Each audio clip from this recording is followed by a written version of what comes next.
On a attendu plus de 3 ans pour ça. Ah, franchement, il était temps que ça se termine. Parce qu'ils ont vraiment plus grand chose à raconter. Ces Avengers ne peuvent pas vaincre Ultron. Pas seul. Oui, le professeur. Il n'y a pas de professeur ici. T'as de la poigne pour un tétard. Un œil à ma nana. Alors, certes, il y a eu des scènes de panique, Banana. certains préjugés. Et on descend avec le lapin blanc au fond du gouffre. Eastwood. Clint Eastwood. Qu'est-ce que c'est que ce nom à la mort moelle l'œil? Sa vie dans une école. Pourquoi vous obstinez-vous à ne pas comprendre mon action ? Bienvenue dans ce nouvel épisode de LCDS. LCDS, c'est le format critique de l'année des sorties où on analyse un film ou une série. Et pour ce faire, je suis comme d'habitude avec Al. Bonsoir Al. Salut Ista, comment ça va ? Bah ça va et toi ? Écoute, bof, puisqu'on commence l'année, avec un truc qui nous fait pas forcément plaisir. Un truc qui nous a pourri notre mois de décembre. Non, on abuse un peu, mais on commence pas forcément l'année, même si c'est techniquement pas notre premier épisode de la nouvelle saison. Là, ça reste un épisode sur quelque chose qui est sorti l'année dernière, donc voilà. Mais voilà, on n'est pas tellement enthousiaste, et je pense que vous l'avez vu à la miniature, etc. Mais bon, allez, Ista, on va commencer, on va démarrer, parce qu'on a des choses à dire, on a des choses à dénoncer, nous, voilà. Donc, Stranger Things, l'un des plus gros succès de l'histoire de Netflix, l'une des dernières séries qui est là de l'ancien modèle, on va dire, même s'il n'y a pas vraiment de l'ancien modèle, mais voilà, une des plus vieilles séries techniquement, puisque c'est sorti en 2016. Donc c'était à cette époque-là où Netflix avait pas mal de hits qu'on fait parler. Stranger Things, c'était peut-être la série qui a fait le plus parler et qui a peut-être le plus participé à l'essor de Netflix au moment où c'est sorti et même au fur et à mesure des années. On y est, Stranger Things. Qu'est-ce que tu penses ? Qu'est-ce que t'as pensé des 4 premières saisons ? Où t'étais quand la première saison est sortie ? J'aime bien poser ce genre de questions. Voilà. Qu'est-ce que tu penses de cette série-là ? Ah, où j'étais moi pour regarder la série. Voilà. Moi j'aimais beaucoup à la base. Enfin, la saison 1 j'avais adoré, même pour dire même à une époque c'était la musique du générique c'était ma sonnerie de téléphone à une époque. Oh, le fanboy. Ah ouais. Non mais j'étais fanboy vraiment de Stranger Things et tout. J'ai même un t-shirt du Kiabi si tu veux tout savoir. Voilà. D'accord. Merci pour ces précisions. Je sais que sur la 3, sur les 2 premières, moi j'avais beaucoup aimé. Sur la 3, j'avais commencé un peu à décrocher. J'avoue que la 4, moi, m'avait plutôt plu. C'était récemment, c'était 2022, je crois. Enfin, récemment, c'était il y a 3 ans, quoi. Ça m'avait plu, mais là, j'avoue que la 5 qui est arrivée, là, j'avais pas une hype spécialement parce que je pense que ça a peut-être duré un peu trop longtemps. Et bon, c'est dur d'avoir une hype quand ça fait 3 ans que t'as vu la saison d'avant, quoi. Donc bon. Enfin, pour moi, j'avais pas trop d'attente de fou sur cette dernière saison, j'avoue. Mais alors que j'aimais beaucoup les saisons d'avant et que la 4e m'avait plutôt plu, quoi. Ouais, moi je suis peut-être un peu plus mitigé, même si j'avais beaucoup aimé, moi, le début de Stranger Things. Même si je pense que c'est jamais été une grande série, même si, je pense qu'il y a beaucoup de gens qui le considèrent comme tel, parce que je pense que dans le catalogue Netflix, effectivement, c'était une des séries qui faisait le plus parler et tout. Je pense pas que c'est une grande... Pour moi, elle s'assoit pas à la table... elle est très loin de la table des Breaking Bad et des trucs comme ça. Enfin, je sais qu'il y a des gens qui sont vraiment... qui étaient vraiment fans. Voilà, moi, j'ai bien aimé les 3 premières saisons, vraiment. Après, j'avoue que je les ai vues il y a longtemps. Et je les ai vues qu'une fois, tu sais, c'est à chaque fois à leur sortie. Bah, pareil. Et je me dis, peut-être qu'aujourd'hui, j'aimerais pas autant que j'ai aimé à l'époque. Surtout que moi, Stranger Things, ça a commencé... j'étais même pas adulte, j'avais même pas 18 ans techniquement moi, donc j'étais encore au lycée et ça en parlait beaucoup, mais j'avais beaucoup aimé en fait la vibe en fait et les persos et surtout les interactions entre les personnages. Je trouve que ça marchait vraiment bien au début en fait avec évidemment des moments hyper prenants de tension, d'univers un peu horrifique, etc. Mais c'était vraiment ce groupe de gamins en fait qui avait bien marché en fait avec moi, quoi. J'étais vraiment attaché à eux, enfin vraiment dans les premières saisons, et je trouve qu'il y avait une super ambiance et tu sais, je me dis peut-être que si je revois je vais pas aimer autant parce que c'était ambiance très Amblin, très années 80, et c'était avant que ce soit chiant. C'était avant que ça nous saoule et qu'on le voit de partout, tu vois. Et d'ailleurs Stranger Things est arrivé avec cette mouvance de nostalgie totale, quoi, de ces années-là. Et la série s'ancre clairement dans ça, dans la musique, dans toutes les références qu'ils balançaient. Je crois que c'était un peu, par exemple, dans les 3 premières saisons, je crois qu'ils abusaient un peu sur les références. T'as vu, j'ai vu The Thing. Puis, enfin, tu sais, il y avait des trucs peu comme ça. Bon, et on s'habille en Ghostbusters, etc. Bon, ils forçaient un petit peu, mais voilà, ça, Oui, la musique qui fait très John Carpenter aussi. Oui, mais tous les aspects-là, le côté un peu Stephen King, etc. Bon, voilà, il y a un peu, c'était cette ambiance-là et qui marchait plutôt bien parce que je trouve que en termes de production, c'était pas du tout dégueu, quoi, ce qu'on nous proposait, je trouve, Stranger Things. Après, je trouve que, évidemment, c'est comme beaucoup de séries Netflix, c'est trop long pour ce que c'est, quoi. C'est-à-dire que moi, je suis un fervent défenseur du fait que ça aurait dû s'arrêter à la saison 3, en fait. Moi, je pense que la saison 3, c'était une fin qui aurait pu être à peu près parfaite, et surtout la fin de la saison 3 est assez prenante, avec la mort de Hooper, il y a des enfants qui déménagent, etc. Enfin, il y avait vraiment un truc un peu, un peu mélancolique, etc., de dire au revoir, etc. Et, je crois qu'ils auraient mieux fait de s'arrêter là, parce qu'après, je trouve qu'il y a un problème en fait dans la série qui se développe de plus en plus au fur et à mesure des saisons, c'est la mythologie, quoi. C'est-à-dire que la mythologie de la série est pas du tout bien gérée, quoi. Il y a une volonté d'étendre le lore, de tout relier qui m'insupporte en fait au fur et à mesure des saisons. Et en fait, plus les saisons avancent, plus il y a des nouveaux personnages qui s'ajoutent et plus le cast il est énorme. Et je trouve qu'ils ont de moins en moins de place certains personnages pour exister, quoi. C'est-à-dire que il y a des persos genre je me souviens dans la saison 4 que moi j'aime, celle que j'aimais le moins avant peut-être la saison 5, mais qui est interminable, où il y a des persos, ils savent plus quoi en faire, quoi, en fait, tellement il y a de saisons, quoi. Je pense à le personnage de Finn Wolfhard, enfin tous ceux qui sont de ce côté-là avec son grand frère là, enfin le grand frère de Will, etc. Enfin tout ce côté-là, ils savaient plus trop quoi en faire. Même certains personnages, Winona Ryder, déjà dans la saison d'avant, je trouve que bon, c'était peut-être un petit peu abusé. Même ils faisaient revenir d'autres persos, parce que ça, c'est un autre problème qu'on reviendra plus tard, le fait que il y a peut-être un manque de fatalité et beaucoup de persos tournaient en rond. Et par exemple, Steve et Nancy qui se tournaient autour encore une fois. Enfin, il y avait des trucs comme ça où j'étais en mode t'es pas obligé de me mettre tout ça, mais encore la saison 4 avait des moments assez impressionnants et assez prenants. Je pense aussi au personnage de Vecna qui jouait pour beaucoup, qui était vraiment bien géré, je trouve, dans la saison 4. Mais voilà, je trouve que ça aurait dû peut-être s'arrêter avant. Et aujourd'hui, on arrive à la saison 5. Et un autre problème qu'on viendra dans la série, c'est que la série, elle a démarré en 2016. Là, on est en 2025. Donc, la saison 4, elle est sortie quoi, en 2022, 2021 ? Je sais même plus. 2022, j'ai regardé, c'était 2022. C'était 2022, donc ça fait 3 ans quand même. En fait, c'était printemps 2022. Mais c'était découpé en deux, je crois que c'est mai et juin, un truc comme ça. Ok, oui, bon, en tout cas, ça fait 3 ans et demi. En tout cas, ça fait un moment, quoi. Et voilà, en fait, on a attendu la fin. Là, ça a été annoncé comme la fin, même si, évidemment, spin-off oblige, il va y avoir des spin-offs, etc., etc. Le budget Ista est insane. Apparemment, il sera entre 400 et 480 millions, donc possiblement la série la plus chère de l'histoire des séries, quoi. Netflix a dépensé le budget, et pour cause, à chaque fois que à chaque fois que Stranger Things revient, ça cartonne vraiment dans les audiences de Netflix. C'est parmi la série la plus vue à chaque fois. Et là, je pense que la saison 5, ça va être pareil. Ça va être sûrement la saison la plus vue de toute l'histoire de Netflix, etc. Comme à chaque fois, ils aiment faire. Maintenant, voilà, on se retrouve ici. Est-ce que t'as des choses à rajouter ou est-ce qu'on rentre dans l'arista ? Non, on va pas y aller. Hein. Bon, voilà. On n'est pas des haters de Stranger Things à la base. Voilà, on le dit en préambule comme ça. Comme ça passe un peu. Mais bon, voilà, on va arriver au désastre Stranger Things saison 5. C'est parti. Sainte Mère de Dieu.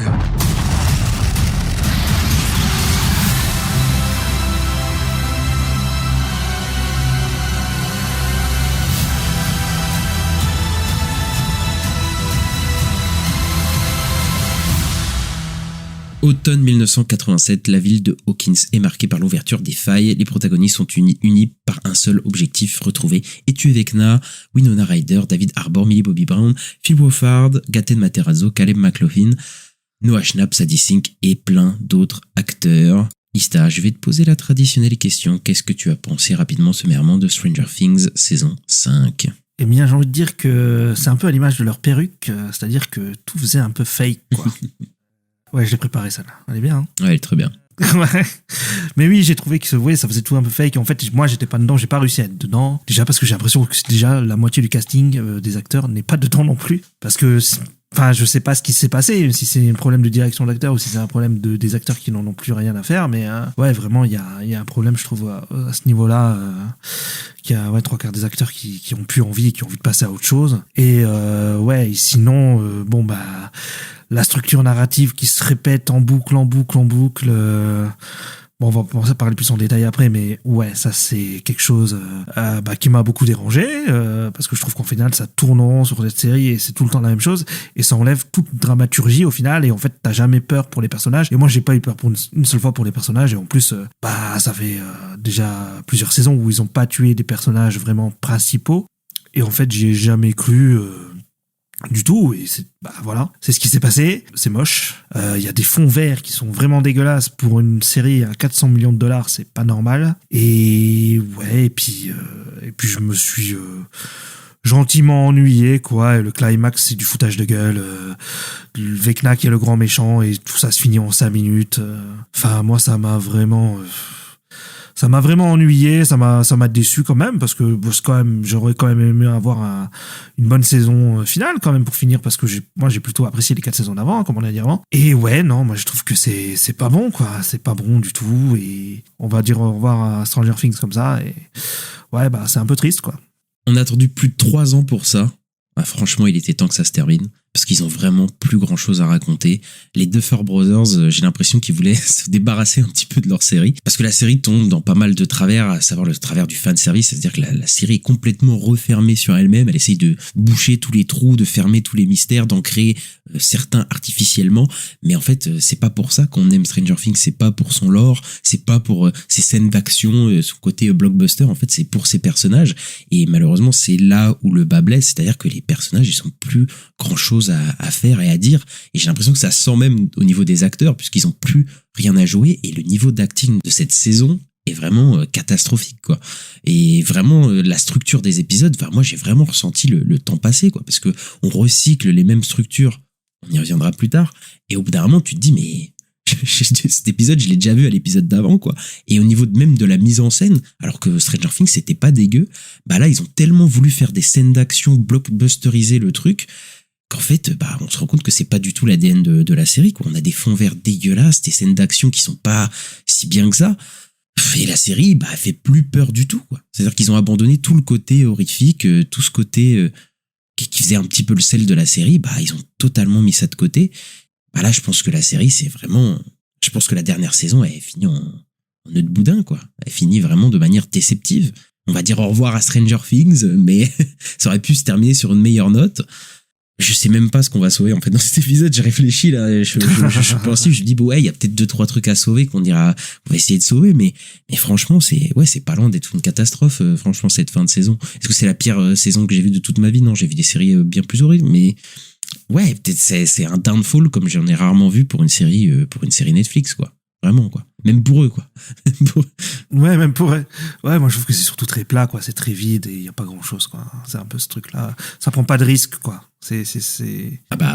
Là, ils ont tout... Enfin, il y a un côté fanservice, moi, qui était déjà présent avant, mais qui, là, s'accentue encore plus. Bon, il y a toujours eu un rapport nostalgique, évidemment, aux années 80, et ici ça y échappe pas, hein, évidemment. Il y a plein, même s'il y a moins de clins d'œil à proprement parler, dans le sens de name dropping et de trucs comme ça là qui y avait dans les saisons d'avant, je trouve qu'ils sont calmés. Il y en a un peu quand même, mais je trouve qu'ils sont beaucoup plus calmés que genre dans les saisons 2 et 3, etc., là où j'avais l'impression que vraiment toutes les 5 secondes t'avais des trucs. Mais alors je veux dire, tout l'univers, les tenues, les coiffures, les décors, ils veulent tellement montrer que c'est les années 80, et je trouve que même ils réfléchissent même pas trop à comment... je sais pas comment ils agencent tout ça, parce que moi les personnages, je suis désolé, mais les tenues de Eleven, je les trouve mais dégueulasses, quoi. Ils essayent de l'iconiser et tout, mais on dirait qu'elle porte une couche les 3/4 du temps. Je suis désolé, techniquement je sais pas, moi j'ai du mal avec ça. La combinaison de plongée sur après sur tout le final. Même la fin, sa tenue de plongée elle est horrible, mais même ce qu'elle porte toute la série là, où je crois que c'est une ref aux Goonies ou je sais pas quoi. Mais c'est bien de faire ta ref, mais je suis désolé, c'est horrible, en fait, visuellement, sur son personnage. Je trouve que ça lui rend pas service du tout à son personnage, quoi. Mais après, il y a le problème que la série est nostalgique de elle-même, en fait. Il y a aussi un peu ce truc-là. Non, mais c'est vrai qu'il y a aussi un truc bizarre avec cette saison. J'ai l'impression, quand elle commence, elle est faite pour des gens qui n'ont pas vu les saisons d'avant. Elle est un peu faite pour que les gens puissent commencer là et voir la saison avec tout le monde, tout le final avec tout le monde quand ça a la hype, quoi. Et ouais, je sais pas, je trouve ça un peu bizarre. Bah oui, parce que déjà, personne va commencer une série à la saison 5 sur Netflix. Quoi. Ouais. On n'est plus au temps des séries télé où, bah oui, bon, des fois, tu sais, t'as raté une saison, peut-être tu tombes sur une série. Là, non, personne va tomber sur Stranger Things saison 5 là-dedans. Mais je pense que c'est, comme tu l'as dit, le plus gros problème, parce que là, j'ai parlé du rapport nostalgique aux années 80, qui était déjà présent, mais c'est le côté fanservice vis-à-vis d'elle-même. Et effectivement, je pense que c'est un peu ça, en fait, le problème, c'est que ça veut absolument développer leur lore, alors que je suis désolé, mais on en a rien à foutre du lore de Stranger Things. En fait, c'est pas pour ça que la série est bien. En fait, à chaque fois, ils essayent de faire des twists, des révélations du méchant, des univers, etc. Mais non, mais Stranger Things, les gens sont pas hypés par rapport. Enfin, en tout cas, moi personnellement, je trouve que le lore de Stranger Things, c'est même pas vraiment ce qui est intéressant, tu vois. Les mystères et tout, c'est les personnages, c'est leurs relations, c'est comment ils vivent ces phénomènes, etc. C'est l'ambiance un peu horrifique et tout ça, quoi. Moi personnellement, c'est pour ça que j'aimais plutôt bien Stranger Things, quoi. C'est pas pour savoir en fait il y a un monde au-dessus d'un autre monde, puis vraiment, et que tout est relié. Enfin, c'est trop bizarre, quoi. Ils essaient, et je pense que c'est ce côté-là que quand tu dis on a l'impression que la série elle est faite aussi pour des gens qui n'ont pas suivi la série de base, mais en fait la série essaie tout le temps de faire des rappels à des saisons précédentes. En fait, elle fait des callbacks constamment à ses anciennes saisons, quoi. Et du coup, c'est le signe d'ailleurs de ces trucs-là que la série elle est complètement refermée sur elle-même. C'est-à-dire qu'elle ne parle qu'à elle-même, quoi. Et on sait qu'il y a ce problème-là de toute façon à Hollywood avec des franchises, etc., qui s'adressent qu'à elles-mêmes. Et là, c'est la même chose, quoi. On te ramène Kali, qui était là dans la saison 2, qui est un personnage de l'épisode le plus détesté, je crois, de Stranger Things et tout. Et on va te la ramener parce qu'on veut combler des trous, on répond à des mystères dont on s'en fout complètement. Enfin, moi, je trouve que ils ont pas je sais pas comment c'est possible de pas comprendre à ce point qu'est-ce qui a marché dans Stranger Things, quoi. Bah oui, c'était le côté plus les gamins en fait qu'on voulait suivre, et puis le côté un peu horreur à la Stephen King et tout. Bon, on cherchait pas des trucs grandiloquents, blockbuster et tout, d'action, mais ouais, enfin là, parce que même la saison 4 avait des moments d'horreur qui marchaient bien, quoi. Il y avait des trucs, ce qui se passe, ce qu'on a autour de Vecna, Max, Eddie, tout ça là. Et là, je sais pas, il y a même plus ça, quoi. Enfin, il y a plus rien du tout, quoi. Mais en fait, je sais même pas à quel moment ils se sont dit, parce qu'en fait, ils veulent tellement refermer leur univers, combler tous les trucs, que tu te dis, mais attends, je vais reprendre le personnage de Kali qu'on n'a pas vu depuis 3 saisons pour la faire revenir. Oui, trop bizarre. Tu te dis, mais en fait, personne n'attend ça. Enfin, tout le monde s'en fout de ça, en fait. Et des fois, ils créent des mystères et des trucs, genre, il y a Mr. Watson, là. C'est l'ami imaginaire des enfants. Donc, au début de la saison, on te crée ça. Et après, à la fin, au bout de quelques épisodes, on te fait une révélation, en fait, que, Mr. Watson, c'est Vecna, en fait. Sans déconner. Oui. Sans déconner que c'est Vecna. Oui, on l'a tous un peu deviné. On l'a tous un peu deviné. Et pourquoi tu fais un mystère sur ces trucs-là? Je ne comprends pas. En fait, pourquoi ils gèrent ce truc comme ça? Je pense que c'est une volonté de rythmique. Je pense que c'est pour rythmer tu sais, de créer un petit mystère pour, voilà, hop, t'as la révélation à la fin de l'épisode 2 ou 3, hop, ça te donne envie de continuer. Mais en fait, c'est des trucs, on s'en fout, en fait. Ce n'est pas intéressant et c'est même pas bien fait, je trouve, quoi. Et le meilleur exemple, de toute façon, de voir que la série est refermée sur elle-même, c'est les flashbacks, quoi. Le nombre de flashbacks de cette série, des flashbacks même de la saison elle-même. C'est ça qui est fou. C'est-à-dire qu'il y a des flashbacks sur des trucs que t'as vu il y a un épisode, quoi. C'est ça qui est fou, quoi. Pour essayer non, mais il y a eu pire. Il y a eu, dans le final, il y a un flashback d'un événement qui s'est passé 5 minutes avant. Oui, non, mais ça, c'est fou. Ouais. C'est un truc de fou. Comme si le spectateur était débile et se souvenait pas de certains trucs. Et t'es en mode, mais les gars, je pense aussi qu'ils mettent ces flashbacks pour essayer de créer une espèce d'émotion nostalgique, histoire de tout connecter, mais pour moi, bien sûr, c'est un petit peu un aveu d'échec, dans le sens où ils ont pas, ils ont pas confiance en eux, tu vois, en leur mise en scène, etc. Et en leur histoire, ils sont obligés de te dire, tu te souviens de ça, tu te souviens comment c'était? Oui, je me souviens, et c'était mieux avant. Donc, merci pas de pas me mettre là, quoi. Et enfin, vraiment, toute l'histoire, moi, ça m'a saoulé, là, de te dire qu'en fait, il y a un autre monde en plus de l'Upside Down. C'est-à-dire que, en fait, t'as le monde réel, t'as l'Upside Down, t'as un monde au-dessus de l'Upside Down, où en fait, c'est là où Vecna, il est avec les gosses, puis t'as un monde mental dans la tête de Vecna où il y a les gamins. Tu fais, mais c'est bon, quoi. Enfin, je veux dire, c'est tellement... Ça fait beaucoup de monde, ça fait tellement de surcharge, je trouve, en termes d'univers, etc., que, je finis par ne plus en avoir rien à faire, parce que c'est pas pour ça que la série est bien, quoi. Surtout que rien n'est vraiment bien utilisé au final de tous ces lieux-là, parce que au final, il reste pas grand-chose. Il y a peut-être la grotte dans le monde mental de Henry, mais... Oui, mais même ça, tu vois, je veux dire, la révélation sur Henry, pourquoi il veut pas aller dans la grotte et tout, c'est esquissé parce que évidemment ils vont faire un spin-off, donc de toute façon c'est pour faire des spin-offs et des trucs comme ça. Et au final, c'est pas si intéressant que ça, tu vois, c'est des trucs de lore où tu te dis mais enfin, ok, est-ce que ça rajoute quelque chose vraiment au personnage de Vecna? Pas grand-chose, tu vois. Ouais, non, mais en plus, moi, je pensais qu'il allait avoir un truc sur Henry Vecna, parce que j'ai l'impression qu'il nous le teasait un peu. Mais au final, ouais, il y a un truc avec une pierre à la fin.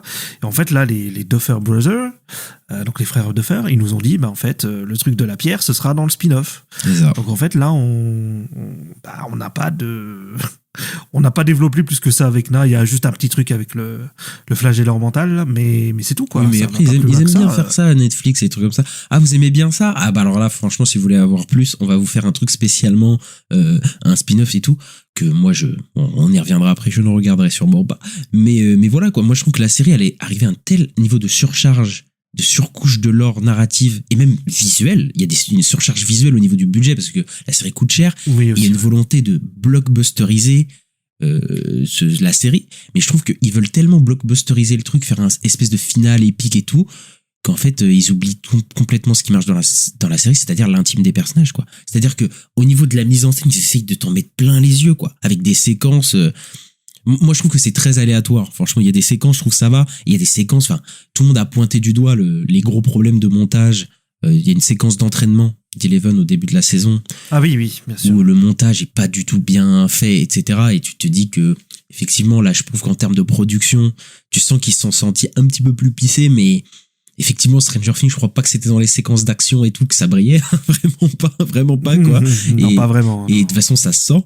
Et surtout, moi, c'est le côté, parfois, le côté cheap et les effets spéciaux. Comment ça m'a choqué parfois, quoi, vraiment. Bah oui, mais cheap, mais 400 millions de dollars de budget. Enfin, là, il y a un problème. Quand tu dis, ouais, ça fait cheap, mais qu'il y a plus de 400 millions. Enfin, c'est une des séries les plus chères de l'histoire. Enfin, une des saisons de séries les plus chères de l'histoire. Ouais, il y a un problème, quoi. Et oui, c'est vrai qu'il y en a qui ont comparé les abysses au clip de Linkin Park, là, In the End. Mais oui, ça ressemble. In the End, c'était en 2000. Mais il faut qu'on en parle, parce que la DA de l'Upside Down, moi, j'aime bien la DA de l'Upside Down, tu sais, depuis les premières saisons, etc. Mais là, les effets spéciaux, le pire, effectivement, c'est quand ils arrivent dans les abysses, dans l'épisode final, où là, les fonds verts, c'est une catastrophe. On se croirait chez Paul W. Sanderson. Vraiment, c'est d'une mocheté à un niveau, genre les incrustations et tout, le fond et tout. Même les personnages, quand ils marchent, même quand il n'y a pas d'action, quand ils marchent et ils discutent, tu vois le fond derrière, tu te dis, mais qu'est-ce que je suis en train de regarder? Tu te dis, mais qu'est-ce que c'est moche et tout. Tu sens que c'est pas du tout maîtrisé. Et pourtant, il y a des séquences qui sont beaucoup mieux maîtrisées, pour le coup, quoi. Même dans leur montée en tension, par exemple, pas tout le monde a parlé de l'épisode 4 à l'époque où c'était pas encore le downfall, mais effectivement, à la fin, il y a un espèce de faux plan séquence qui est plutôt bien maîtrisé. Je trouve que c'est bien fait, ouais. Il y a un côté très performatif, voilà, ça raconte pas grand chose, c'est juste pour faire un côté spectaculaire, etc. Et bon, pourquoi pas, hein, tu vois. Mais pour le coup, techniquement, il est pas du tout mal fait, quoi. Alors que tu compares au final, le combat final, tu te dis, mais comment c'est possible d'arriver à un truc comme ça, où tout est mal monté, tout est moche. Et, enfin, franchement, c'est un niveau, mais c'est d'une mocheté. Et de toute façon, en plus, c'est expédié à une vitesse, le final, le combat final. On te fait des épisodes à rallonge de plus d'1 heure et tout, pour te dire que, à la fin, tu vas avoir un final épique, et au final, c'est expédié comme pas possible, quoi. Ouais, c'est vrai que ça, c'est du foutage de gueule, parce que t'as plein de scènes où ils parlent, ils font des dialogues, mais ça dure longtemps, hyper longtemps, et puis t'arrives au final, et c'est expédié, et puis c'est pas très intéressant, quoi. Je veux dire, c'est très bourrin, et puis c'est encore Eleven qui lève le bras et qui saigne du nez, quoi. Enfin, j'ai l'impression que ça fait 5 saisons que ça finit comme ça. Et surtout, le payoff est pas du tout satisfaisant vis-à-vis de tout ce qu'ils ont mis en place pendant je sais pas combien de temps, tu vois. Bah oui, aussi, parce que le flagelleur mental, au final, ouais, ils l'ont tué en 2 minutes en lui balançant des bombes et du lance-flamme. Ça a duré 5 minutes, vraiment 5 minutes, j'ai l'impression, le combat, quoi. Ils ont dit, on va là, on fait ça, bim, boum. Et là, après, Eleven, elle le fume à l'intérieur, et tu fais, tout ça pour ça? Ok. Bon, c'est un peu décevant, quoi. Ah bah c'est complètement décevant, et puis même je trouve que même le flagelleur mental sur son design est décevant aussi. Il a un design très bateau, je trouve, enfin très assez simpliste et pas très marquant, quoi. Bah il était mieux quand il était entièrement recouvert, tu sais, de matière noire, enfin tu sais, dans l'ombre, etc. C'était limite mieux, quoi. Ouais, il était un peu filiforme et tout, il était un peu bizarre. Ouais, ça marchait mieux. Là c'est un kaiju, c'est basique, quoi. C'est ça.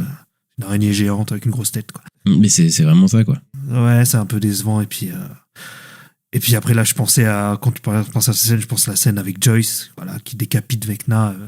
Je trouve que c'est d'un cringe pas possible. Ils essaient de le faire une réplique, genre pour dire, ah ouais, vous allez avoir trop une réplique. Oui, et puis t'as tous les flashbacks des saisons d'avant, comme tu disais, bah, quand tu vois ça, tu dis, ah bah, en fait, les saisons d'avant, c'était mieux, quoi. Tu vois, c'est une prise d'otage, ce moment-là, parce qu'ils sont en train de te faire, ah, regarde tout ce qui s'est passé et tout depuis et tout, regarde là comment c'était bien et tout, et je pense que ça a marché sur quelques personnes quand même, parce que bref, quand tu vois les flashbacks, et surtout qu'il y a des gens, c'est 10 ans de leur vie quand même, tu vois, mais enfin, franchement, en termes de payoff, ça va pas du tout marquer, quoi. Mais c'est parce que, encore une fois, enfin, la série, c'est pas du tout gérer son action, et cette volonté de bourrer d'action, enfin là on a quand même des séquences où Nancy et Hooper ils sont là à flinguer des gars en militaire, enfin c'est vraiment parti loin, mais je trouve que cette logique bourrine d'action elle nuit à la tension et à l'horreur, tu vois, parce que vraiment c'était quelque chose qui était pas trop mal, moi je trouve que c'était le côté horrifique de la série, et là mais il y a plus du tout en fait, enfin il y a plus du tout, c'est limite même plus de faire de l'horreur, je trouve, hein, quasiment.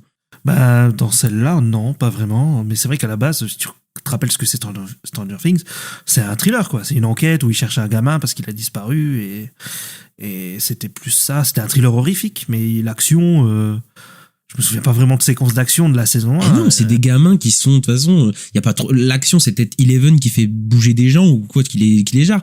Mais c'était exceptionnel comme scène, ce que je veux dire, c'était pas tout le temps, quoi. C'était vraiment fin de saison, waouh, quoi. Eleven a pu fumer un mec comme ça et tout, c'était un peu, voilà. Mais là, c'est devenu, mais en plus, tout est démystifié, je trouve. C'est-à-dire que, il y avait les monstres, par exemple, ils ont plus du tout le même impact qu'ils avaient, quoi, dans les saisons d'avant, quoi. C'est-à-dire qu'à l'époque, t'avais un Démogorgon, et c'était chaud, quoi. C'était chaud, quoi. Et là, il y a plus du tout la sensation de danger qu'ils avaient avant, parce que, bah, déjà, les Démogorgons, ils se font gérer par tout le monde, quoi. Ils se font défoncer par tout le monde, t'as l'impression, c'est plus du tout aussi puissant. Et même dans l'Upside Down, ils vont dans l'Upside Down pendant tellement longtemps, et il y a plus du tout la sensation de danger qu'il y avait, je trouve, dans les premières saisons. C'est-à-dire que, putain, t'es dans un monde où t'as l'impression que tu peux te faire tuer à n'importe quel moment, quoi. Où il y a des monstres qui peuvent surgir et tout. Et là, t'as l'impression que c'est les militaires, Millie Bobby Brown, Hooper, ils rentrent, ils sortent comme ils veulent. C'est la fête, quoi. C'est la fiesta, quoi. Oui, non, mais il y a clairement de ça, et ouais, et puis bah, tu parles du Démogorgon, mais oui, le Démogorgon, même, je sais pas, ils l'ont nerfé parce qu'il arrive pas à tuer la mère de Mike et Nancy, là, et le père. Mais il tue plus personne, au final, ils finissent à l'hôpital, mais non, il tue personne. Le Démogorgon tue personne. Même à l'hôpital, il y a, comment il s'appelle, Lucas. T'as Lucas qui arrive, il est au niveau de l'ascenseur, il porte Max, et il y a le Démogorgon qui fonce sur lui, il lui met un coup de pied.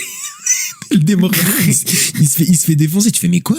Vous avez pété les plombs, les gars. Genre, mais en fait, tout est devenu trop facile. Même avec les militaires, c'est devenu trop facile de les esquiver, de les buter. Enfin, les mecs, ils les fument en 2-4-6, quoi. Enfin, tu fais, et ça, je pense que c'est aussi dû au manque de fatalité totale de cette série, qui refuse constamment de tuer ses personnages depuis 5 saisons, quoi, quasiment, quoi.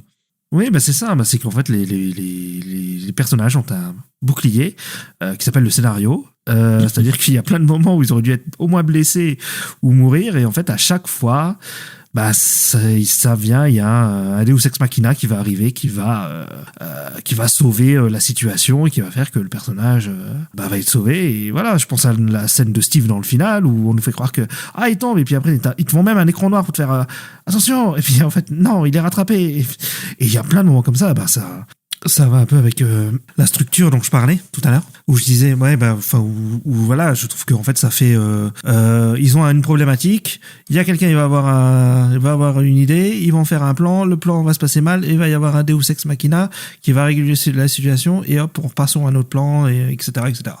Et ça va faire que tourner en boucle comme ça. Mais en plus, tu vois, pour le coup, j'ai dit une semi-connerie, c'est-à-dire ils tuent des gens, mais ils tuent des gens genre qui sont introduits dans la saison, quoi. C'est-à-dire que ils vont introduire un personnage parce qu'ils veulent le tuer. C'était Eddie, c'était ça. Je crois qu'il y avait pas un Russe dans la saison 3. Je crois que dans la saison 3 il y a un Russe. Si, et dans la 2 il y a Sam Ganji.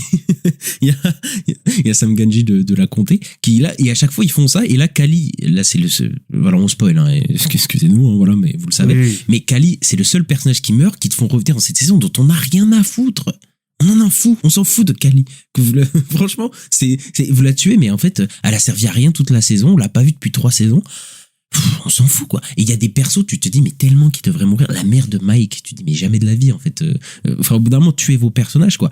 Mais en fait, ils aiment tellement leurs personnages qu'ils osent plus. En fait, ils osent pas les tuer. Mais du coup, au bout d'un moment, j'y crois plus à plein de situations, quoi. Il y a tellement de situations où les personnages auraient dû mourir depuis 5 saisons que tu te dis, mais au bout d'un moment, je ne peux plus croire aux enjeux, au fait que les personnages vont peut-être mourir. Parce que je sais qu'ils ne vont pas les tuer, quoi. Et le dernier épisode, c'est ça. T'as 3 ou 4 personnages de suite où ils te font croire qu'ils vont crever et en fait, ils meurent pas. Donc tu fais, oui, ben, je sais que vous allez pas les tuer parce que vous les tuez jamais, quoi. Oui, mais c'est ça. Mais même moi, j'avais déjà compris ça dans l'épisode 4. Que tout le monde a applaudi, mais avec Joyce, quoi, et Vecna, quoi. Vecna, il arrive, il crève les yeux des militaires, il bute tout le monde en 2 secondes. Et sur Joyce, elle arrive, elle gueule sur lui, et juste, il la repousse, quoi. Il la tue pas, tu sais, il la pousse. Ça n'a aucun sens, en fait. Enfin, si tu penses logiquement, pourquoi il tue les autres, mais, enfin, encore si on m'expliquait que, ouais, elle, machin, il veut la garder en vie par rapport à Will, tout ça, mais en fait, il y a aucune explication. Il y a aucune raison du fait que Vecna n'a pas tué Joyce à ce moment-là. Et ça ramène au problème que tu disais tout à l'heure, c'est qu'en fait, il y a tellement de personnages, parce qu'ils veulent pas tuer un seul de leurs personnages sur toutes les saisons qu'on a eues depuis le début, que, en fait, ça arrive à un moment où ils sont 15-20, là, et en fait, ils savent plus quoi faire de leurs personnages. T'as des plans, enfin, moi, c'est dans l'épisode, c'est de l'avant-dernier épisode, beaucoup, je crois, où on voit 15 personnages, et devant, il y a un personnage qui fait une action, et ils sont tous en train de le regarder, quoi. Mais c'est l'enfer, quoi. Non, mais c'est ça. Mais après, tu l'as déjà commencé à l'évoquer, mais effectivement, la structure aide pas du tout, en fait, sur le ressenti. Parce que moi, mon ressenti, et je l'avais déjà dans la saison 4, c'est que c'est 3 fois trop long. Mais vraiment, hein, c'est-à-dire que les épisodes font plus d'1 heure tous. Au bout d'un moment, enfin, il y en a qui font 1h15, hein, et le final, plus de 2 heures. Et déjà, le début de la série, et là, ça revient sur le fait que t'avais dit on a l'impression qu'ils s'adressent à une nouvelle audience, qui est totalement bête, mais on a l'impression qu'ils te représentent les persos, tu sais, quand ils arrivent, comme si on les connaissait pas. Et ça dure des plombes sur les premiers épisodes. Tu te dis, mais on connaît déjà tous ces persos, en fait. On est dans une saison finale. Pourquoi ça traîne de fou? Normalement, la saison finale, et on reviendra peut-être de The Boys de saison finale, j'espère qu'ils vont pas regalérer, ça va aller on va aller très vite dans l'art. Mais là, t'es censé aller très vite dans l'art, quoi. C'est la fin, on connaît tous les enjeux, on connaît tous les personnages, le méchant et tout ça. Vas-y, balance ton truc. Et là, mais j'ai jamais vu autant de remplissage dans une saison finale de toute ma vie, quoi. C'est-à-dire qu'on peut couper tellement de scènes dans cette saison finale où tu te dis, mais franchement, tu coupes la moitié des épisodes, c'est pas comme si ça allait changer grand-chose, parce que effectivement, la structure, tous les épisodes se ressemblent. Tu l'as dit, ça commence très fort, on va accrocher le spectateur, puis après ça se calme. Et alors là, pendant quoi, 40 minutes, 50 minutes, on a 1 ou 2 scènes émotives entre 2 personnages. Alors ça, ils aiment bien, on te met la musique, les violons, tout ça là. Alors tu te souviens et tout, je sais pas quoi, notre relation, etc. Puis alors là, le moment qu'il y a dans tous les épisodes, on fait un plan. Alors là, franchement, le nombre de plans qu'ils établissent dans cette série, le nombre de moments où un perso a un éclair de génie. Et comment ça a été parodié sur Instagram, TikTok, etc. C'est assez drôle, où ils prennent des objets, ils font, alors ça, c'est Vecna, et puis ça, c'est l'Upside Down, et si on fait ci, on fait ça, on va pouvoir réussir, tu vois. Le nombre de fois où ça fait ça, où le nombre de fois où les personnages m'expliquent des trucs constamment t'expliquent tout truc, alors qu'on n'a rien à faire, franchement. Et puis après, à la fin de l'épisode, ils exécutent le plan, il y a une montée en tension, et boum, le cliffhanger, évidemment, parce qu'on est sur Netflix, et il te faut des cliffhangers, un truc inattendu ou un truc qui te hype pour que tu lances l'épisode d'après, quoi. Oh là là là là là. Franchement, moi, au bout d'un moment, j'en pouvais plus, quoi. J'en pouvais plus. Oui, bah, j'ai bien cru comprendre, et ouais, mais tu vois, je trouve pas que dans la saison 4, il y avait ça. Enfin, je sais pas d'où c'est venu ce truc. Ouais, il y a eu des plans comme ça, oui, mais il y en a pas eu autant. Enfin, là, j'ai l'impression, c'est vrai, ça tourne en boucle tout le temps. Ça fait tous les épisodes, il y en a un, comme tu disais, et c'est abusé, quoi. Et je pensais aussi au fait que cette saison commence. En fait, c'est ce qu'on nous disait à la fin de la saison 4. Bon, on en a rien à foutre. On nous dit au final, en fait, ils sont toujours au lycée. On pensait que c'était l'apocalypse dans la ville et tout, qu'il allait avoir des démogorgons partout à Hawkins et tout. Et au final, non, en fait, c'est les militaires, ils sont là, ils ont un petit camp, et puis en fait, ils vont continuer à aller à l'école. Ils se font encore bully. Mais ça, c'est classique cliffhanger de ce genre de série. On te fait un cliffhanger de fou pour te dire, attention, là, ça va être fou. Et après, on te revient un petit peu à un statu quo parce que les cliffhangers étaient beaucoup trop forts par rapport à la promesse était trop forte par rapport à ce qu'ils avaient établi, quoi. En fait, et tu te rends compte très vite que voilà, quoi. Et oui, tu tapes Eleven qui ouvre des plaques là, et enfin bref, je vais pas revenir dessus. Mais enfin voilà, c'est assez consternant, quoi. Et ouais, qu'est-ce que ça blablate, quoi. qu'est-ce que ça blablate. Je sais que ça parlait beaucoup dans les autres saisons, mais là, je trouve que qu'est-ce que c'est explicatif. Et même dans la mise en scène, je ressens cette mise en scène de série télé, il y a aussi ça dans certains films, mais où en fait, ils filment d'une manière à faire croire aux spectateurs qu'il se passe quelque chose d'important. La caméra est toujours en mouvement, tout le temps. Dès qu'il parle, hop, mouvement même très léger pour dynamiser la chose, parce qu'en fait, quand la caméra bouge, ça donne le sensation au spectateur qu'il se passe quelque chose, tu vois. Comme ça veut dire que t'as pas confiance du tout en tes dialogues, t'as pas confiance du tout en ce que t'es en train de raconter, du coup tu fais bouger légèrement la caméra un peu, tu dynamises le truc pour faire croire qu'il se passe des choses, et en fait, les persos blablatent des explications dont on n'a rien à faire constamment, et quand tu regardes ça, en fait, pour beaucoup de spectateurs, c'est pas trop désagréable, comme ça, parce que la caméra bouge, c'est dynamique, quoi. Mais moi, franchement, je vois clairement le vide où les mecs, vraiment, c'est ça qui me marque dans cette saison, c'est à quel point ils ont pas confiance en ce qu'ils ont, quoi, les Duffer Brothers, clairement, quoi. Bah, en même temps, je les comprends, parce que t'as vu la gueule des dialogues. Oui, clairement. Non, mais je veux dire, j'ai vu des gens dire, oui, c'est des discours, des dialogues, Disney Channel, quoi. Enfin, franchement, c'est pas loin de ça, hein. C'est des trucs très basiques, quoi. Il y a rien de fou, et tu sais, tu comprends même pas pourquoi les scènes durent aussi longtemps pour dire des trucs aussi basiques, quoi. Et, là, il y a une scène dans le final, après l'épilogue, dans l'épilogue, une scène sur un toit. Elle dure super longtemps. Moi, je sais que j'ai regardé ma montre à ce moment-là. J'ai dit, putain, elle est longue. Mais toutes les scènes sont longues. Ouais, il y en a plein comme ça. Et en plus, là, ils ont dit, il y a pas longtemps, que c'était censé durer 5 minutes de plus. J'avais quoi? Ouais, non, mais il y a beaucoup de scènes comme ça qui racontent rien de spécial et qui sont ultra longues. Mais en plus, ils sont ultra longues et qui explicitent ce que tu comprends déjà. Enfin, je veux dire, t'as pas besoin d'appuyer tes dialogues autant, quoi. Et, en fait, ça me fait peur pour Stranger Things, parce que je sais pas si je me retaperai peut-être la saison 1 un jour ou quoi, mais tu sais, je me dis, mais est-ce que c'est vraiment, tu vois, qu'est-ce qui s'est passé, tu vois? Qu'est-ce qui s'est passé? Parce que j'ai pas du tout ce souvenir-là dans les autres saisons et tout. Mais il y avait pas ça avant. Je pense clairement que la saison 5, c'est la pire saison, mais je me dis, est-ce que si je regarde, franchement, j'ai peut-être peur de revoir les 2-3 premières saisons et de me dire, c'était peut-être pas si bien que ça, tu vois, pour le coup, quoi. Peut-être on l'a un peu surcoté, peut-être à l'époque, et c'est possible. Mais par contre, il y a des défauts, effectivement, dans cette saison qui étaient pas là avant. Enfin, c'est pas possible. Enfin, je me souviens. La structure, par exemple, des épisodes, je ne crois pas du tout que c'était comme ça avant, quoi. Ça me parle pas du tout, quoi. Mais sur la longueur des dialogues et tout, je trouve aussi que ça enlève de la dramaturgie. Enfin, je pense à la scène où Jonathan et Nancy sont sur la table. Moi, au début, j'étais dedans. Au début, je suis dedans. Je suis, c'est un peu mignon, machin. Et en fait, ça dure tellement longtemps que au moment, j'étais en mode, oui, bon, c'est bon, on a compris. et j'étais plus dedans. Voilà, ils m'ont complètement sorti du truc. Et en fait, non, c'est pas bien de faire ça. Non, mais parce qu'en fait, au bout d'un moment, en fait, faut savoir couper ces scènes, faut savoir les rythmer, etc. Et au bout d'un moment, elles atteignent leur pic émotionnel aussi. Pas besoin j'ai l'impression qu'ils surappuient le côté, en plus, émotion, parce que, putain, ça en fait des caisses. Ça en fait des caisses sur les scènes émouvantes, quoi. Oui. C'est-à-dire que tous les persos chialent, et t'as raison, ça dure longtemps, avec une musique, mais bien appuyée pour te faire chialer.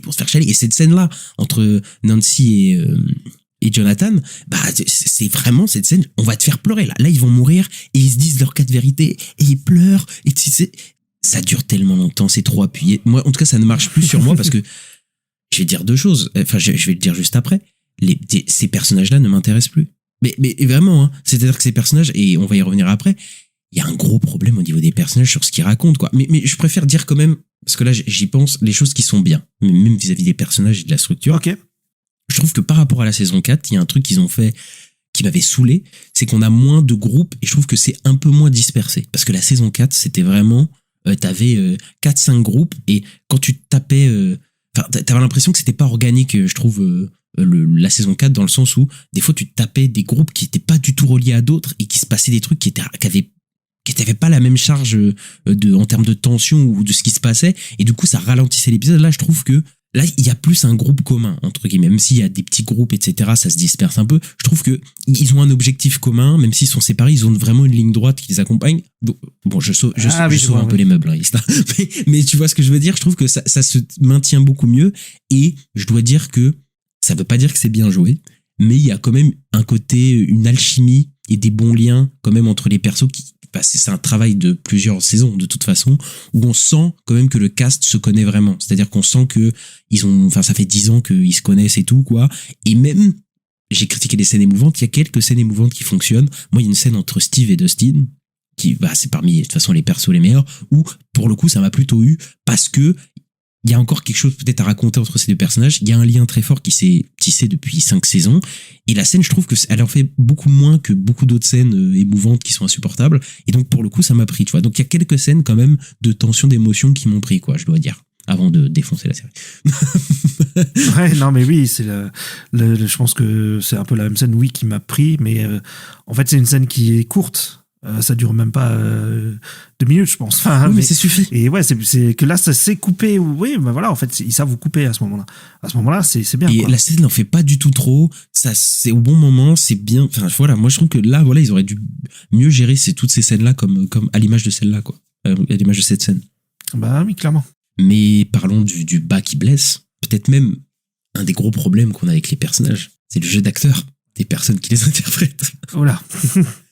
Le jeu d'acteurs des jeunes, c'est très compliqué. C'est très très compliqué. Et pour moi, il y a plusieurs raisons à ça. C'est-à-dire que ils sont pas tous nuls. Hein. Moi, tu parles de la bande de Holly, tout ça. Non, des jeunes des jeunes de base. Enfin, de ceux qu'on, enfin, de Finn Wolfhard, tu vois, tous ceux qu'on connaît d'habitude.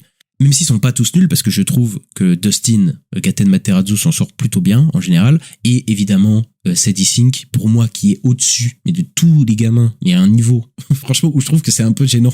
C'est-à-dire quand je la vois jouer, et je la vois jouer avec les autres, je trouve qu'elle est 100 fois au-dessus de tous les autres, quoi.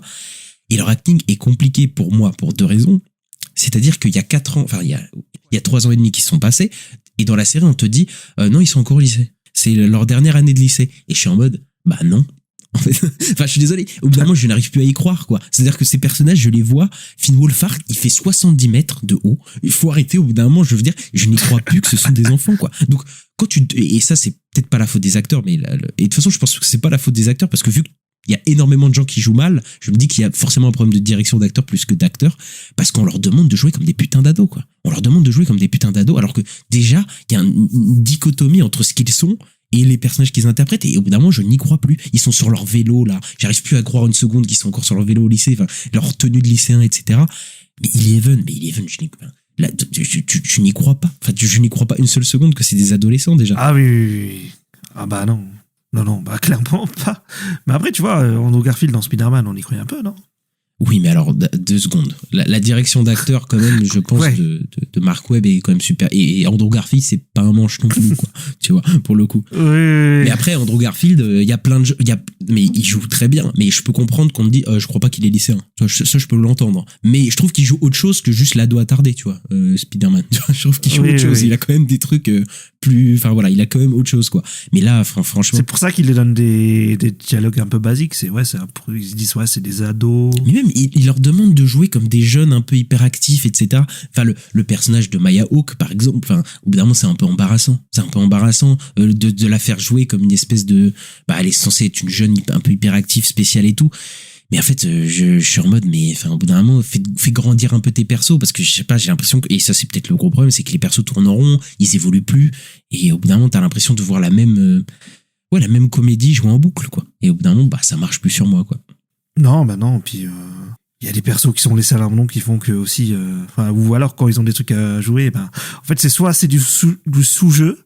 Voilà, je pense à Mike, donc Finn Wolfhard qui, il regarde les choses se passer. Après, pour dire la vérité, moi, Mike, ça fait déjà au moins 2 saisons que c'est compliqué. Hein. Déjà, la saison dernière, c'était compliqué, et j'ai l'impression que, en plus, les Duffer Brothers te disent que c'est le leader de toute la team et tout. Mais moi, j'ai pas du tout ce ressenti-là. J'ai l'impression qu'il est complètement mis de côté et qu'il fait rien. Enfin, il sert plus à rien, quoi. Bah oui, moi j'ai l'impression juste qu'il était là pour réagir aux autres. Ouais, c'est plus ça, quand ils disent le plan là, c'est vrai, il y a eu ça, et il est juste là pour dire ça. Et de toute façon, je vois que cette saison, il y a clairement des persos qui ont été relégués. Mike, bon, c'était déjà le cas de la saison d'avant, mais alors Joyce, par exemple, qui était la mère de Will, mais elle a plus rien à faire. Franchement, je crois qu'elle a touché 12 millions, je crois, Winona Ryder. Franchement, elle a bien, franchement, bravo à elle, parce que moi j'aime bien Winona Ryder. Bravo d'avoir pris le chèque le plus rapide, le plus facile de ton histoire, parce qu'elle a rien à faire de toute la saison. Mais surtout que Winona Ryder, à la base, la série a été vendue sur son nom, sur la saison 1. Parce que c'était elle, le non connu, quoi. Et là, oui, c'est vrai qu'ils ne donnent rien à faire, quoi. Bah oui, de toute façon, je pense que ça fait un moment, de toute façon, qu'ils savent plus, c'est des persos, ils savent plus rien à faire. Et Hooper et Eleven, c'est la même chose. j'ai l'impression qu'ils ont déjà tout raconté sur leur relation et ils rejouent des poncifs de leur relation qu'on a déjà vu, quoi. On a déjà vu, et donc du coup et en plus ça me fait rire. Le fait qu'il veut se suicider à chaque fois, et les gens ils disent, à chaque fois ils se foutent de la gueule du Hooper, dit mais pourquoi il veut se suicider à chaque fois? Ça me fait bah oui, rire. c'est pas de raison. Ça me fait un peu rire. Ouais. Bah il y a aucune raison de pourquoi il veut se suicider. Il dit ouais, il est surprotecteur avec Eleven, mais pourquoi il veut se suicider alors? Ouais, d'accord. Il veut juste être le héros de l'histoire. Oui, c'est pour faire une charge dramatique, mais oui, effectivement, ça marche pas. Mais oui, mais donne une raison qu'il se suicide. Enfin, je sais pas. Enfin, si Eleven est morte et qu'il veut se suicider derrière, oui, c'est logique. Mais là, il y a rien. Enfin, oui, c'est peut-être un peu forcé. Narrativement, je pense que c'est un peu forcé, oui, complètement. Mais de toute façon, Eleven et Hooper, cette saison, mais qu'est-ce qu'ils ont été mis de côté aussi? Enfin, je veux dire, j'ai l'impression qu'ils font pas grand-chose. Eleven, elle est censée avoir train sur ses pouvoirs, avoir développé ses pouvoirs, etc. Bah écoute, pendant 7 épisodes, tu regardes le truc, tu fais bah ça sert pas à grand-chose, quoi. En fait, c'est le focus du final, j'ai l'impression. David Harbour et Hooper et Eleven. Ouais. C'est ce qu'on suit le plus, j'ai eu l'impression, moi. Clairement.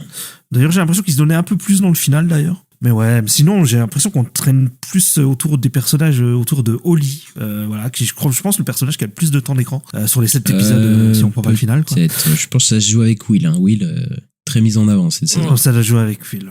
Ouais, après, oui, les jeunes. Ouais. Mais après, les jeunes, après, moi, je trouve qu'ils se débrouillent pas mal en termes d'acting, hein, en vrai. Moi, je trouve que Derek et, le mec qui fait qu'insulter et Holly, en termes d'acting, franchement, ils sont pas démérités parce qu'ils ont pas grand chose à faire, quoi, pour le coup. Et franchement, je trouve ça va, quoi.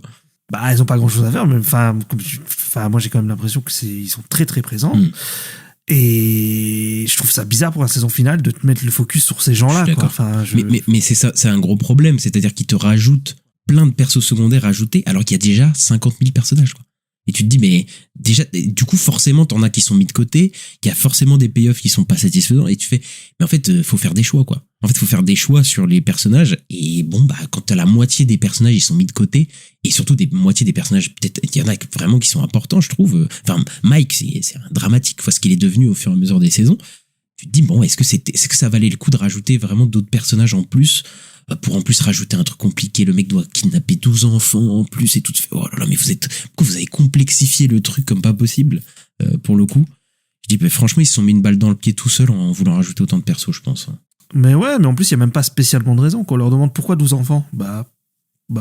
C'est comme ça. Voilà, il y a pas de raison spéciale. Je sais pas pourquoi prendre autant de personnages en plus, quoi. En plus, ils disent qu'à la base, ils étaient pas prévus au début de la réflexion de la nouvelle saison.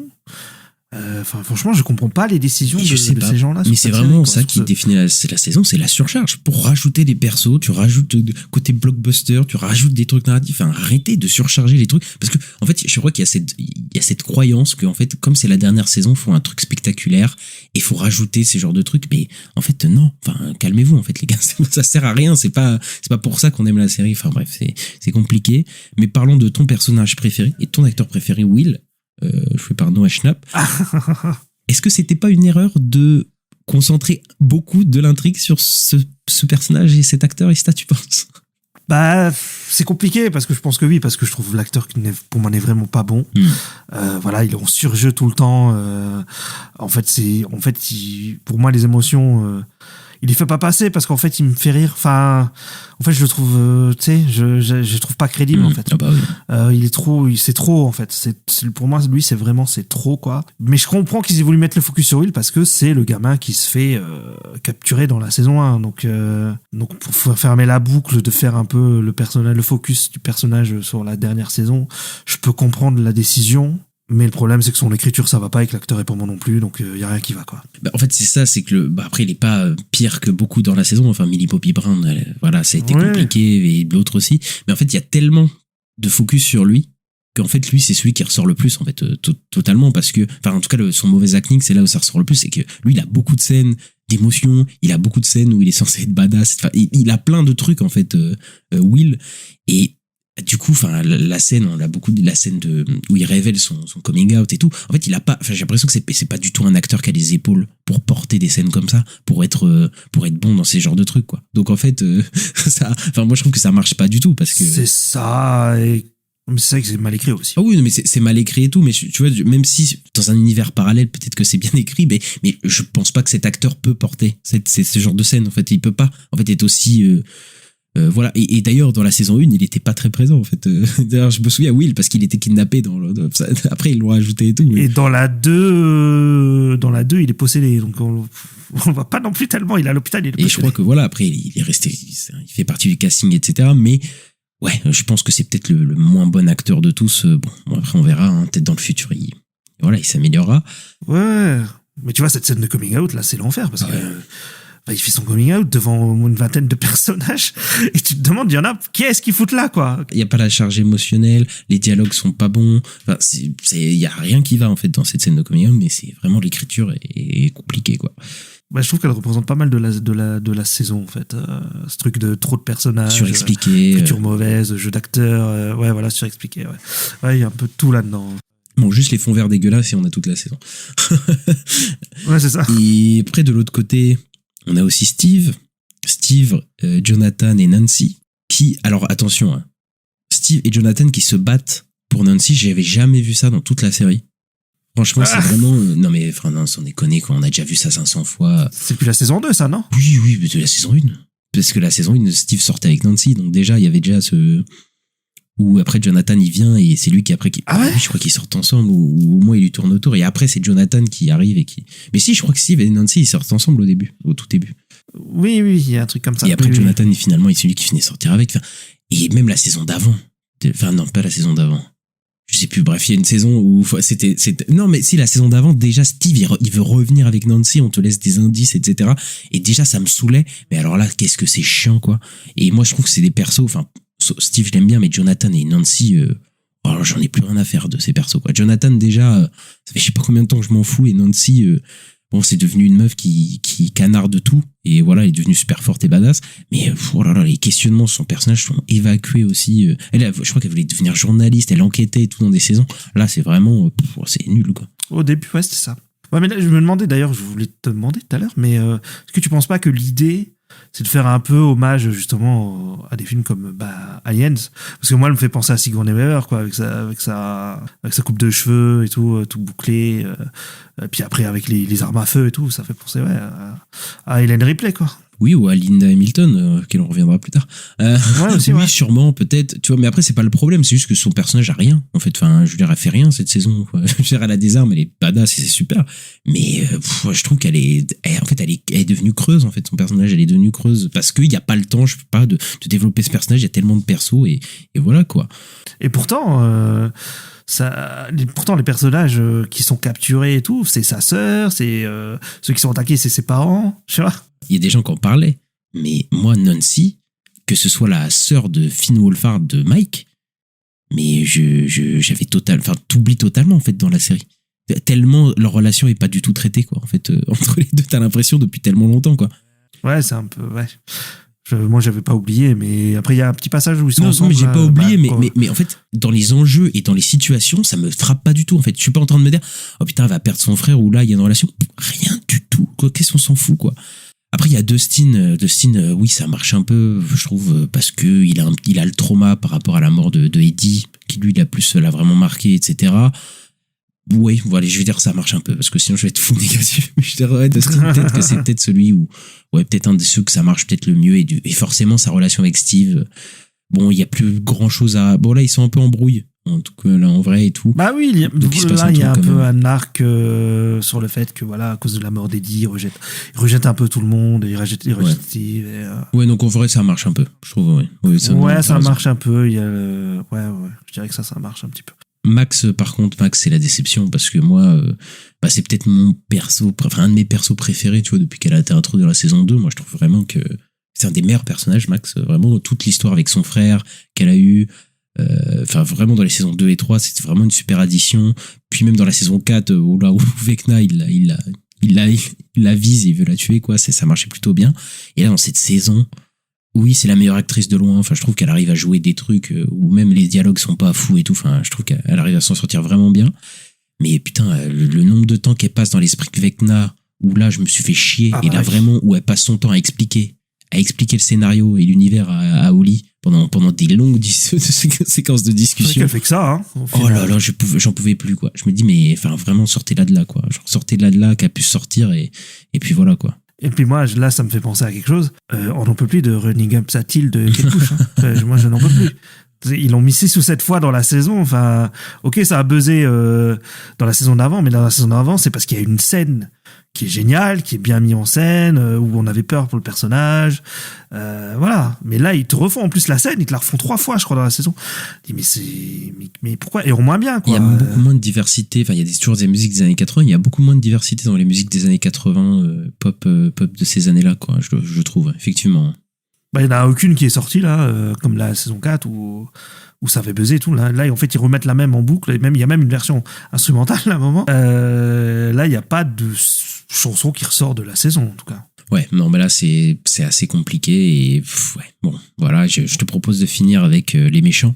Les méchants. Méchant. Vecna. Oh là là. Vecna, c'est compliqué parce que la saison d'avant, moi, je trouve que c'était pas un antagoniste mauvais et tout. Et même les révélations, etc., qui étaient construites, étaient pas trop mal, je trouve. Et je trouve qu'il est devenu hyper générique. Je trouve qu'il perd beaucoup par rapport à la saison d'avant. Et même enfin, voilà, on a parlé avant, mais les révélations sur son origine et tout, ça change pas grand chose, là, pour faire son spin-off. Et là, cette saison, j'ai l'impression qu'il est, en plus, ils essayent de l'iconiser constamment, et je trouve qu'ils ont dit qu'ils voulaient que ce soit leur Dark Vador, etc. Mais je trouve que, enfin, toute la nuance, possiblement, qu'il y aurait du personnage, elle est un peu évacuée, et je trouve que il est devenu vraiment méchant générique de série, vraiment, quoi. Ah bah, complètement, mais il n'y a rien, là. C'est juste un méchant, et ouais, et on a... Au final, ouais, bah, il attaque les gens, voilà. Et est-ce qu'on sait vraiment pourquoi il a pris les enfants, je suis en train de me dire, là? On sait? Parce qu'il a besoin de leur pouvoir pour ouvrir les brèches de partout, quoi, là, mais... C'est tout. Bah, c'est l'explication, voilà, qu'ils ont donnée, quoi. Qu'il a besoin de 12 enfants, 12 vaisseaux pour envahir la Terre, pour fusionner la Terre et tout, quoi. Mais je trouve que toutes les... Ok, d'accord. Après, l'acteur s'en sort bien, par contre, je trouve vraiment... L'acteur est bon. Vraiment bon, il arrive à être un peu effrayant et tout, il a des yeux assez expressifs, etc. Il fait un bon job.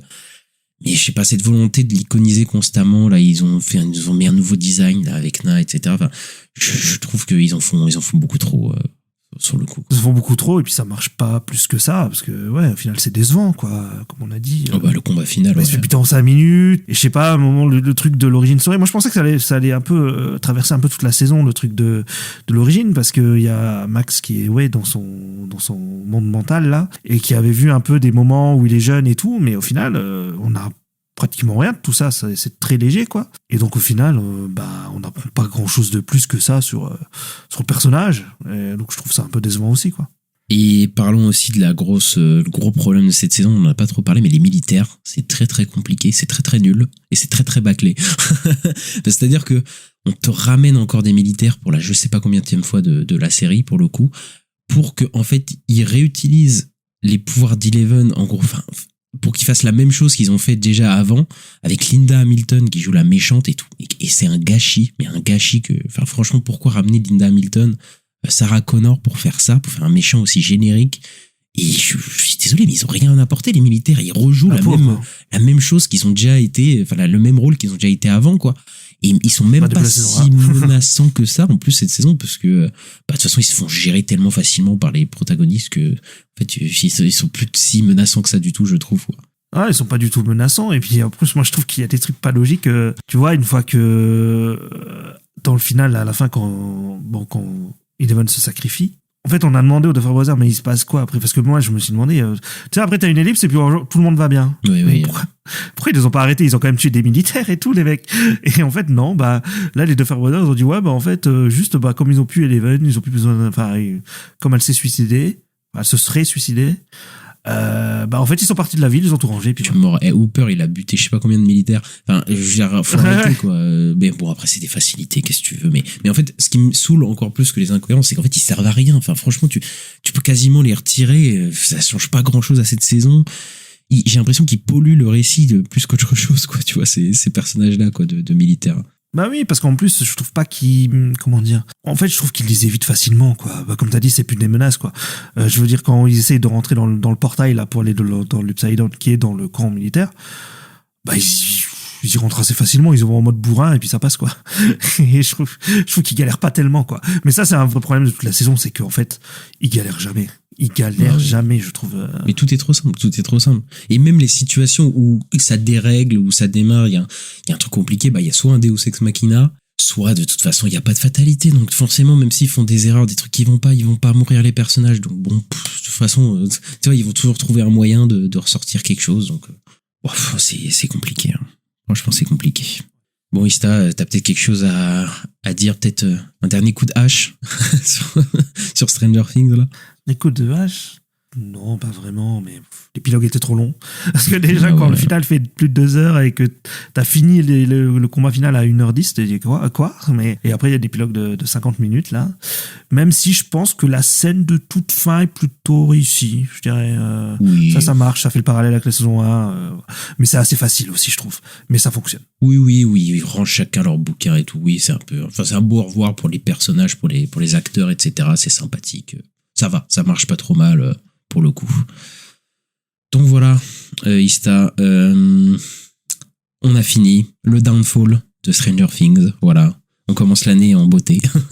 mais voilà, on espère que vous avez aimé cet épisode. N'hésitez pas à mettre le petit like ou les 5 étoiles sur la plateforme dans laquelle vous nous écoutez. Ça nous aide énormément pour le podcast. À nous suivre, on est disponible sur toutes les plateformes d'écoute, Acast, Apple Podcast, Deezer, Spotify, etc.